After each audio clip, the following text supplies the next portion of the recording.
Hello and welcome back to my second video on this channel. Thank you so much for being here. If you haven't, go ahead and watch my first video. It talks a little bit more about me and my reading habits. I did the BookTube newbie challenge. I had a lot of fun doing that, and so I'm back to do this. So right now I'm on winter break in between semesters of college, but that's gonna end in like a week. And so I thought it would be fun to do kind of a winter break book haul. For me, this includes my birthday and Christmas.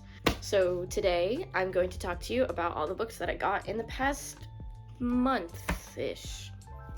Alright, I'll just go in order of when I got them. So the first one that it's gonna be is They Both Die at the End by Silvera, Collector Edition. This is one of my favorite books and I already have a hardcover copy of it, but when he announced that he was coming out with the collector's edition with the extra short story about the father, I had to get it. I'm including this in my birthday haul because I did buy it with the intentions of it coming in on or around my birthday, and every year I always get myself a book on my birthday, so that's what this is. This is my birthday gift to myself. I love this book so much and it breaks my heart every time I read it, but in the best way possible. I'm also really glad I got this because I got the exclusive art print, which is, I think there were only 300 of these, and so I feel very lucky to have gotten this. It is also signed and personalized, so it says EJ, and then it's got the author signature down at the bottom, so I'm very happy with this purchase. The next book that we have is Someone Else's Shoes by Jojo Moyes. I hope I'm saying that correctly. One of my best friends got me this for my birthday,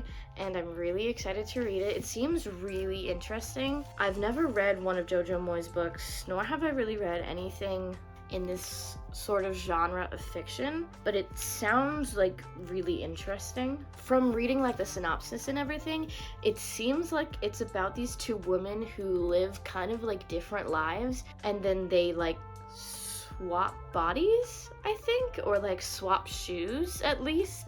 That's what the synopsis makes it sound like, which is a really interesting concept, like Freaky Friday-ish, I guess, but like they're complete strangers. So I'm really excited to find out like what's going on here and why that happened.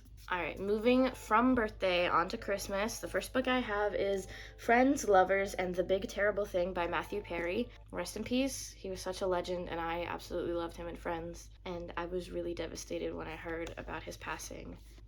I'm really excited to read this memoir just because I feel like I'm interested in his life, and my aunt gave me this book and she said that it was really good and just a very emotional and important story, so I'm really looking forward to reading this. It's also going towards my goal to read more nonfiction and memoirs this year, so here's to hoping. This is also just a very pretty book, like the yellow with the black embossing on the spine, and also, it might be hard to see, but the Friends building is like kind of embossed right here. The next book we have is Fall of the School for Good and Evil by Soman Chainani. I love Soman Chainani and all his books. I love the School for Good and Evil series. I grew up reading it. I have all of them. I've read all of them multiple times. This is the sequel of the prequel series, which is a lot of words, but there's a prequel series that happens like before the School for Good and Evil about kind of, it's almost hard to explain without spoiling things, but there are these two brothers who were like the original headmasters of the School for Good and Evil, and that's what the prequel series is about. So this is the second one in the prequel series. The first one is called Rise of the School for Good and Evil, which I have right here, if you can see it, because I haven't read it yet because I got that for Christmas last year. But now that I have two of them, I'll probably be more motivated to read them.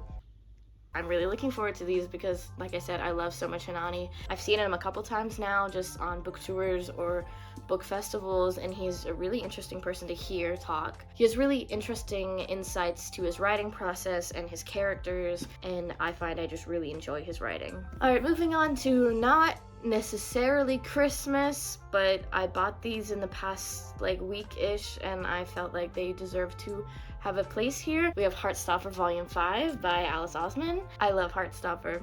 I love the webcomic, I love the novels, I love the Netflix show, I love all of it, and I love every single part of it, and it is beautiful to me, and it's a very touching story, but it's also just queer joy, which it just means a lot to me, because not only is it queer joy, but it's queer joy in a way that's not necessarily innocent, but it's not overtly sexualized, and it's not like a harsh look at it at all. It's just fun, but it's also realistic, and it does deal with some very serious topics, but I feel like it's done in such a good way. And I think it's a really important story that everyone should read.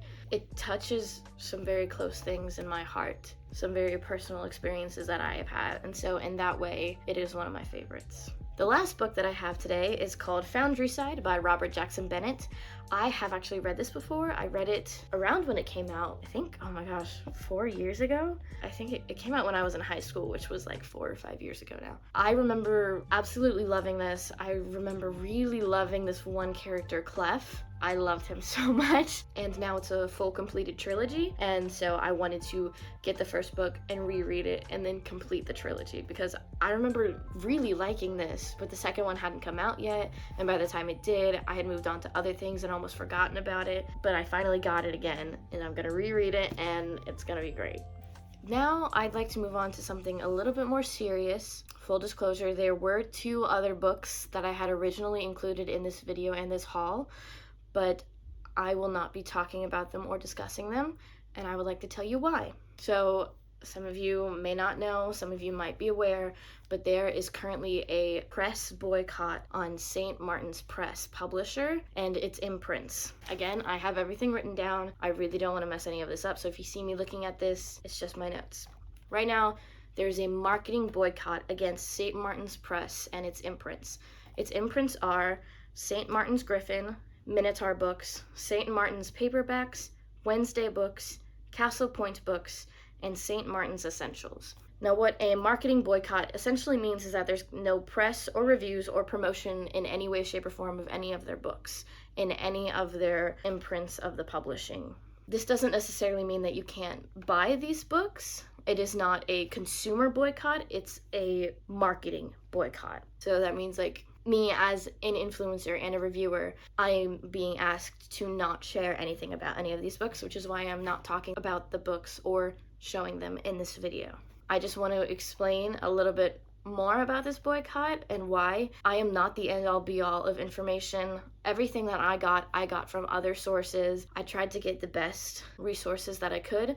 I'm gonna link the Instagram in the description for Readers for Accountability. They're on TikTok and Instagram. That's where I got a lot of this information, as well as other sources. Always do your research on things like this. Do not just trust me or any other YouTuber or TikToker or anyone like that. Always do your research. So this is what I've kind of found about this, and basically the reason why this boycott is happening is because one of their employees made racist and Islamophobic comments, and St. Martin's Press has refused to take accountability or acknowledge these comments for months. They have also refused to agree with the demands of the boycott. I'm not sure what the demands are. I'm sure you can find them on the Instagram or online, and that's not really what I wanted to talk about anyways. I just wanted to share the information about this boycott and ask that if you may not know about this boycott, that now you do know, to please look at what you're sharing and the books you are sharing. There are some recent releases that a lot of people are talking about that are a part of this boycott. It's why I'm not sharing some of my most anticipated releases right now, because they are a part of this boycott and I stand in solidarity. The last thing that I wanted to mention about this boycott is that it is just a marketing boycott. They are not calling for a consumer boycott at all.